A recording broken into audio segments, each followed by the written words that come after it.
Reservaat voor mij betekent heel veel. Het is gezellig, de mensen die zijn spontaan. Je wordt warm ontvangen hier zo. Er wordt geen onderscheid gemaakt van wie rijk is en wie arm is. En dat gaat in harmonie met elkaar heel goed samen.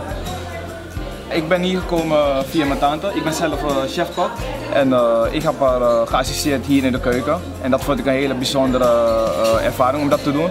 Ik zie dat voeding toch de mensen bij elkaar brengt. Omdat het ook een stukje maatschappelijke impuls geeft aan de gemeenschap. En ook aan de buurt, zeg maar. En dat vind ik een hele goede zaak. Dus dat zou ik ook promoten aan mijn vrienden of kennissen. En aan mijn familie natuurlijk. Ja, absoluut.